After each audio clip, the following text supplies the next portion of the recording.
Hello everyone, catch live with প্রীতিতে তোমাদের সকলকে স্বাগত জানিয়ে সকাল 7:30 থেকে আজকের ব্লগটা স্টার্ট করলাম। আজকে হচ্ছে বুধবার আর 13ই ডিসেম্বর আজকে। তো সকালবেলা উঠেই যথারীতি রান্নাঘরে চলে এসেছি। আর এসেই এই দেখো আমাদের যেহেতু রান্নাঘরে কাজ হয়ে যে রান্না করবো বলে জোগাড় করে নিয়েছি, আলু কেটেছি আর এটাতে মটর ছোলা একসাথে সেদ্ধ করা আছে, ঘুগনি টাইপের করব। আর 7:30 যেহেতু বেজে গেছে, হাজব্যান্ডকে ডেকে দেবো এইগুলো দিয়ে, ঠিক আছে। তারপরে দেখো ঝটপট রান্না চাপিয়ে দিলাম এসে। আর আজকে যেহেতু আমার উপোস, তো রান্নাটা আজকে আন্দাজেই করতে হয়েছে। আর আমি না পুরো আন্দাজে লবণ ঝাল কেমন হয়েছে না টেস্ট করে বুঝতে পারি না, আন্দাজে দিয়ে ওইভাবে পারি না রান্না করতে।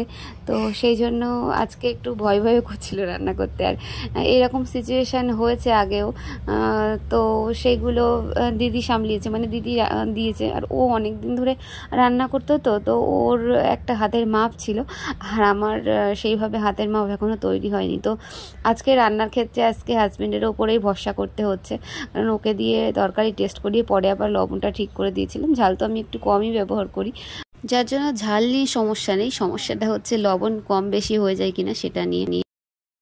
এদিকে আমার ছেলের কাণ্ড দেখো, সকালবেলা ঘুম থেকে উঠেই বলছে কি আমি পুজো করব, ঠাকুরকে ধূপ ধরিয়ে দাও।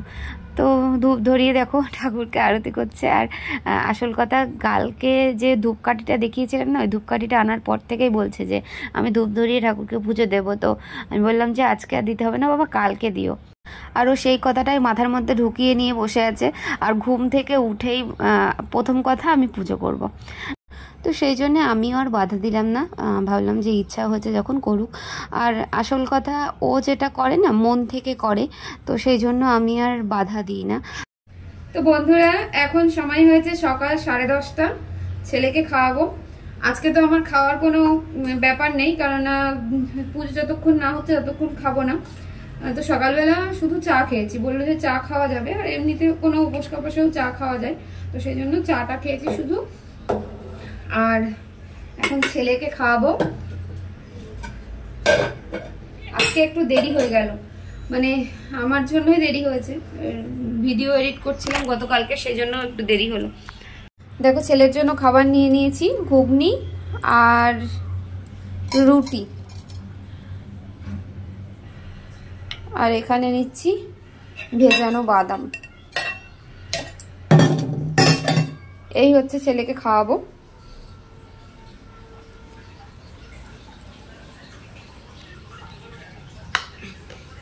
ওর মধ্যে ঢুকে যাবে তো, মাথাটা উঁচু করো, একটু জল খেয়েছো? কি দেবো আগে, কি দেবো আগে? অ্যালমন্ড দেবো? অ্যালমন্ড ভিজিয়ে রেখেছিলাম তো, এ নাও।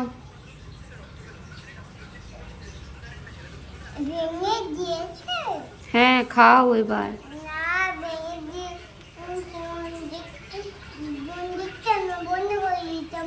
আচ্ছা ঠিক আছে, খাও এবার তাড়াতাড়ি। এই দেখো বাহানা কাকে বলে এই দুষ্টু বাচ্চাটা সেটা খুব ভালোভাবেই জানে। হ্যাঁ, আমি বলছি খাওয়া দাওয়া হয়ে গেছে, আমি বলছি বাবা এবার বই পড়ো, লিখতে দিয়েছি লেখো। বলছে মা আমি 5টা মিনিট ফোন দেখবো তারপরে লিখবো। 5 মিনিট ফোন দেখা হয়ে গেছে, তারপরে বলছে কি মা আমার পটি পেয়েছে, পটি হয়ে গেল। তারপরে বলছে মা আমি স্নান করবো, তারপরে স্নানও হয়ে গেল। এখন শুধু বই পড়াটা বাকি। আর কি বাহানা আছে তোমার? কিছু বাহানা নেই। এবার বই পড়বে তো? হ্যাঁ পড়বে তো? ঠিক আছে, বই পড়বে কিন্তু।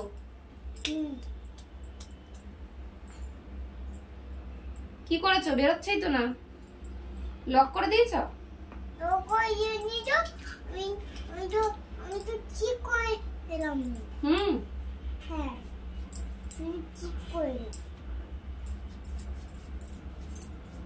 স্নান করিয়ে একদম ফ্রেশ করিয়ে দিয়েছি, ভালো করে পড়াশোনা করবে, ঠিক আছে?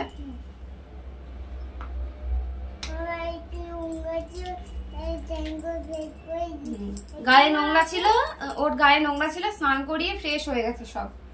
হ্যাঁ এবার মা তো ওকে ক্রিম, আচ্ছা তোমাদেরকে বলছে যে এবার মা আমাকে ক্রিম মাখাচ্ছে, বলছে ক্রিম মাখানোটা তোমার যে কালকে মুখে মাখা ক্রিমটা নিয়ে এসেছিলাম ওটা না আমাকে তুমি যে এটা রেখে নিলে মুখের মধ্যে, হ্যাঁ এটা ওটা না মেখে তো এটা মেখে নিলে মুখের মধ্যে। চলো বই পড়বে, ওটাও মাখতে হয়।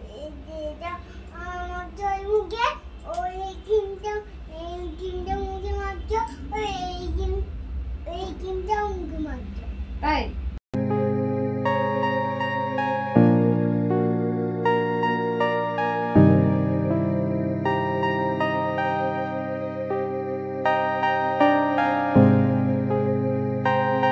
এখন 2:25। ছেলেকে খাওয়াবো, ঘরে সমস্ত কাজকর্ম সেরে স্নান সেরে পুজো দিয়ে দিলাম, তারপরে রান্নাঘরে এলাম, এসে ছেলেকে আগে খাওয়াবো তারপরে আমি খাবো। তো ছেলের জন্য খাবার বেড়ে নিয়েছি, আর ওর তো মানে সকালবেলা যা রান্না করছি সেটা দিয়েই খাওয়াই, শুধু সাথে মুখরোচক কিছু চাই, মানে পাঁপড় হোক, কোনো পকোড়া জাতীয় কিছু হোক। তো দেখলে পকোড়া ভাজতে দিয়েছি। আর এখানে এই দেখো ছেলের খাবার নিয়ে নিয়েছি, ভাত তরকারি, আর এখানে হচ্ছে পকোড়া ভাজা হচ্ছে ওর জন্যে। শুধু আলুর পকোড়াই বানাচ্ছি, মানে পেঁয়াজ দেওয়া যেত এর মধ্যে, কিন্তু আজকে যেহেতু সব নিরামিষ করেছি তো সেই জন্য শুধু আলুটারই বানানো হচ্ছে। আর ছেলে আমার পেঁয়াজ অত ভালো খায় না, পেঁয়াজ যদি কোনো তরকারিতে দিতে হয় তাহলে একদম কুচিয়ে দিই, মানে ওকে খাওয়ানোর মতো হলে একদম কুচিয়ে কুচিয়ে দিই যাতে ওর মুখে না বাঁধে। গরম কিন্তু বাবা, গরম না? ওখান থেকে ফু দিলে হয়, এখানে এসে ফু দাও, কাছে এসে ফু দাও। ছেলেকে খাওয়ানো হলো, এখন সময় হচ্ছে 3:25, 3:25, ঠিক 1 ঘন্টা, মানে ওই 1 ঘন্টার কমে ছেলেকে খাওয়ানো হবেই না। আর একটা জিনিস তোমাদের দেখাতে চাই, এই দেখো ও কি করেছে, ওই পকোড়াটা খাচ্ছিল, ওর একটা অভ্যাস আছে, ও যখন খাই কিছুটা ও খাই কিছুটা আমার গালে দেয়।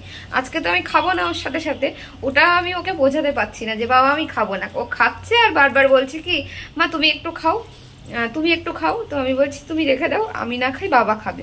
তো ও কি করেছে, ওই অর্ধেক পকোড়া অর্ধেক করেছে, অর্ধেক ও খেয়েছে, প্রত্যেকটা পকোড়া তাই করেছে, অর্ধেক ও খেয়েছে, অর্ধেক ওর বাবার জন্য রেখেছে, তারপরে সেই অর্ধেকের থেকে আবার অর্ধেক করেছে, অর্ধেক করে নিজে খেয়েছে, আর অর্ধেক ওর বাবার জন্য রেখেছে, রেখে রেখে এই যে এইটুকু অবশিষ্ট আছে। তো এই জিনিসটা তোমাদের সাথে শেয়ার করতে চাইছিলাম, তো সেই জন্য বললাম।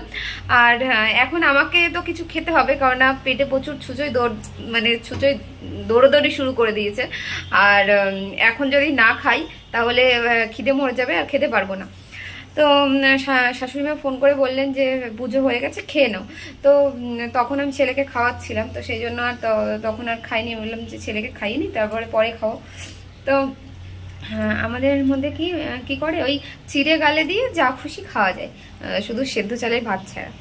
তো আমি ভাবলাম চিড়েই যখন খাবো তখন চিড়েটাই খাওয়া যাক। আগে না আমি ওরকম দুধ দিয়ে চিড়ে দিয়ে ভিজিয়ে খেতে পারতাম না, কিন্তু আজকে ভাবলাম মানে কিছুদিনের অভ্যাস হয়েছে আর কি, তো দুধ দিয়েই ভাবলাম যে চিড়েটা খাবো। তো সেই জন্য এই দেখো দুধ বসিয়েছি গরম করতে, ফ্রিজের মধ্যে রাখা ছিল, ফ্রিজে না রাখলেও হয়ে যেত। সকালবেলা দুধ জাল দিয়েছি, দিয়ে ওই যে জাস্ট ওপর থেকে শটটা তোলার জন্য ফ্রিজে রেখেছিলাম, রেখে এখন আবার গরম করতে দিয়েছি, চিড়ে ভিজিয়ে জাস্ট চিড়েটা খাবো, পেটটা শান্ত হবে। আর বিয়ের আগে না আমি এরকম দুধ দিয়ে কিছুই খেতে পারতাম না, দুধ দিয়ে ভাত দিয়ে বলো, দুধ দিয়ে মুড়ি দিয়ে কিংবা দুধ দিয়ে চিড়ে দিয়ে, এগুলো আমি কিছুই খেতে পারতাম না। এমনকি বিয়ের আগে বলে কথা না, বিয়ের পরেও আমি পারতাম না। ইদানিং কিছুদিনের অভ্যাস করেছি, মানে দুধটা রাত্রেবেলা খাওয়া হতো না আমার, সেই জন্য সকালবেলা বেশিরভাগ দিন দুধ দিয়ে কিছু না কিছু খেতে চেষ্টা করতাম, সেই থেকেই একটু একটু করে অভ্যাসটা তৈরি হয়েছে আর কি। তবে আজকে আমি আর দুধ চিড়ের মধ্যে চিনি দিচ্ছি না, কারণ এর মধ্যে আমি বাদাম, খেজুর, আঞ্জির ছিল সব কুচিয়ে কুচিয়ে রেখেছি, আর একটা কলা দিচ্ছি তার মধ্যে দিয়ে, এইভাবেই চিড়েটা খাবো। আসলে এরকমভাবে খেলে অনেক কিছু পেটের মধ্যে যাবে ভেবে নিয়ে তারপরে ভাবলাম যে এটাই খাওয়া যাক। তো খেয়ে আমার অসুবিধা হয়নি। আর আগে না সকালবেলাও দুধ খেতে পারতাম না, একদম রাত্রেবেলা গরম গরম দুধ হলে খেতে পারতাম, তাছাড়া আমার দুধ অন্যভাবে পেটে যেত না। তো এখন যেভাবে হোক খেয়ে নিই, দুধ দিয়ে কিছু না কিছু খেতে পারি এখন। খাওয়া দাওয়া কমপ্লিট করে এই যে জামা কাপড় মেললাম, এই দেখো জামা কাপড় মেলেছি, গতদিনই জামা কাপড় সব শুকায়নি, তো অন্যদিন কি করি, জামা কাপড় রেখে দিয়ে ছেলেকে ঘুম পাড়িয়ে তারপরে ধীরে সুস্থে জামা কাপড় ভাঁজ করি, গোছাই। কিন্তু আজকে ওই কি করতে হবে, জামা কাপড় মেলে তারপরে ছেলেকে ঘুম পাড়াতে হবে, না হলে কখন আমি ভুলে যাব। ছেলের ভিজে জামা কাপড় কিছু আছে, তো আগে ওইগুলো মেলবো, তারপরে ছেলেকে ঘুম পাড়াবো। এই দেখো সূর্যদেব অস্তাচলে যেতে ধরেছেন। এখন সময় হয়েছে 5:20। আর আমি অনেক কষ্ট করে এই সবে ছেলেকে ঘুম পাড়িয়ে আসলাম। মানে এমনিতে তো ঘুমিয়ে পড়ে নিরিবিলি থাকলে, আজকে ঘুমাতে দেরি হওয়ার কারণ এমনিতে ওর ঘুমানোর টাইমটা পেরিয়ে গেছে, যেহেতু ওকে আলাদা সময় খাইয়েছি, আমি আলাদা সময় খেয়েছি, তো ওই তাতে ঘুম পাড়ানোর সময়টা চলে গেছে। তারপরে যাই ঘুম পাড়াতে নিয়ে যে হাজব্যান্ড ঘরে চলে এসছে, তো হাজব্যান্ড এসছে, ওর সাথে একটু মস্তি মজা করে নিয়ে আমি কথায় কথায় বলে ফেলেছি যে আজকে দিদিদের ঘরে যাব। ব্যাস, শুনেছে মনির ঘরে যাবে, সেই আনন্দে আনন্দে ভাবছে যে যদি ঘুমিয়ে পড়ে আর হয়তো মা বাবা ওকে নিয়ে যাবে না, মনির ঘরে রেখেই চলে যাবে। তো সেই ভয়তে ঘুমাতেই চাইছিল না। তো অনেক বোঝালাম, বাবা ঘুমাও, তুমি উঠলে তারপরে যাব। তো অবশেষে ঘুম পাড়িয়ে তারপরে বাইরে আসলাম, এসে কথা বলছি। আর এখন রান্না বান্না করে নেব, ইচ্ছা আছে যে রান্না করে নিয়ে তবে দিদিদের ঘরে যাব। ওই যে কালকে দেখিয়েছিলাম না যে ছোলার শাক পালং শাকটা নিয়ে এসেছি, ওইটাই রান্না করব, করে নিয়ে দিদির ঘরে যাব। তো চলো কন্টিনিউ করতে থাকো ভিডিওটা। এখানে দেখো শাক কেটে নিয়েছি, পালং শাক আর ছোলার শাক দুটোই কেটে নিয়েছি, ভালো করে কুচিয়ে কেটেছি। আর এখানে দুধ বসিয়েছি, কফি বানাবো, তাই অনেকদিন পর একটু ইচ্ছা হলো কফি খেতে, তো কফি বানাবো সেই জন্য দুধ বসিয়েছি। আর এখানে আমি তেল গরম হয়ে গেছে, আমি কয়েকটা বড়ি একটু ভেজে নিচ্ছি ভালো করে, বেশ লাল লাল করে বড়িটা ভাজা হয়ে গেছে। এবার তুলে নিচ্ছি, একেবারে হামনদিস্তায় নামাচ্ছি, কারণ গুঁড়ো করবো তো একদম, তো সেই জন্য হামনদিস্তায় নামিয়ে নিলাম, ঠান্ডা হলে গুঁড়ো করবো। আর তারপরে দেখো ফোড়নে দিচ্ছি তেজপাতা, শুকনো লঙ্কা আর 5 ফোড়ন। এদিকে দেখো দুধও ফুটতে শুরু করেছে।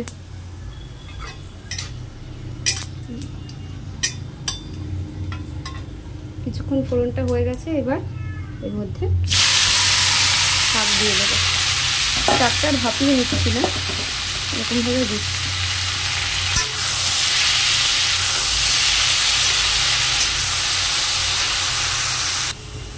লবণ দিয়ে দিচ্ছি অল্প একটু, অল্প করে দিচ্ছি, কারণ শাকটা তো কমে যাবে, তো তারপরে লবণ বেশি হয়ে গেলে আর খাওয়া যাবে না। তো এবার এটা ঢাকা দিয়ে দিয়ে ভাজতে থাকবো। তো এদিকে দেখো আমাদের 3 কাপ কফি রেডি। কফিগুলো এখন খাওয়ার অপেক্ষা।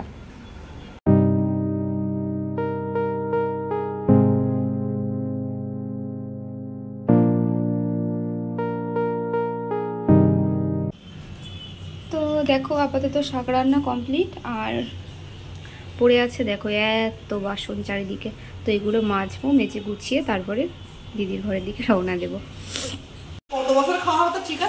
হ্যাঁ, আমার সেই এই কটা চাল ইয়ের সময় নিয়ে এসেছিলাম, সরস্বতী পুজোর সময় নিয়ে এসেছিলাম, সেই চাল ব্যবহারই করা হয় না। কি করবো, 1 কিলো আনলাম,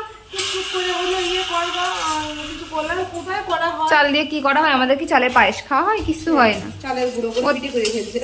চালের গুঁড়ো করে হবে, ভিজিয়ে রোদ্রে দিতে হবে। হ্যাঁ, ভিজিয়ে রোদ্রে দিয়ে চালের গুঁড়ো করে পিঠে করতে হবে।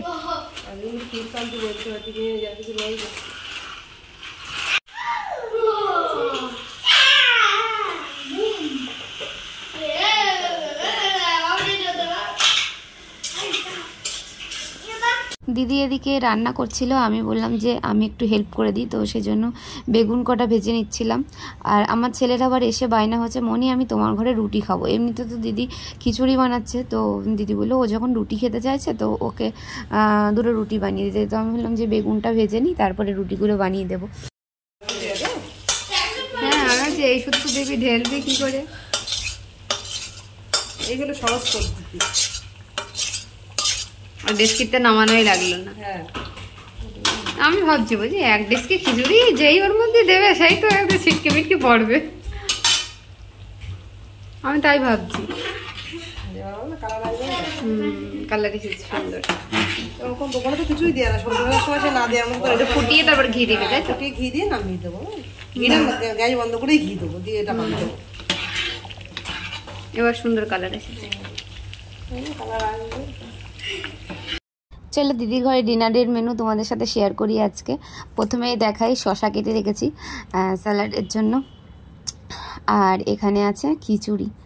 আজকে খিচুড়িটা দারুণ টেস্ট হয়েছিল। আমি তো পরে ভয়েস ওভার দিচ্ছি, তো দিদি খিচুড়িটা খুব সুন্দর বানিয়েছিল। আর এখানে আছে বেগুন ভাজা, কিছুটা খাওয়া হয়ে গেছে, ছেলেকে খাইয়েছি। আর বাকি রুটি ছিল, আমরা বেগুন ভাজা দিয়ে খেয়ে নিয়েছি। আর এখানে আছে সেই আমি যে শাক ভাজাটা নিয়ে এসেছিলাম সেটা।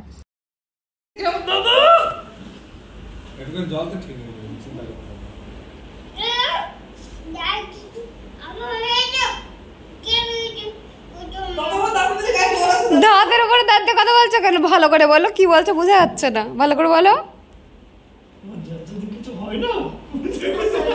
যার যদি কিছু হয় না বুঝতে জানি, তো এমন কথা বলছো কিছুই বোঝা যাচ্ছে না। দুষ্টুমি হচ্ছে। চলো আজকের ভিডিওটা এখানেই শেষ করছি। আবার আসবো কালকে নতুন একটা ভিডিও নিয়ে। ততক্ষণ পর্যন্ত তোমরা আমার পাশে থেকো, সাথে থেকো। যদি ভিডিওটা একটু ভালো লেগে থাকে তাহলে একটা লাইক করে কমেন্ট করে জানিও কেমন লেগেছে তোমাদের। আর যারা নতুন সদস্য আছে তাদেরকে জানাই, চাইলেই চ্যানেলটাকে সাবস্ক্রাইব করতেই পারো, তাহলে যখনই নতুন ভিডিও আপলোড করব তখনই এই ভিডিওর নোটিফিকেশান তোমাদের কাছে সবার আগে পৌঁছে যাবে। চলো আজকের মতো এখানেই শেষ করছি। Tata, bye bye.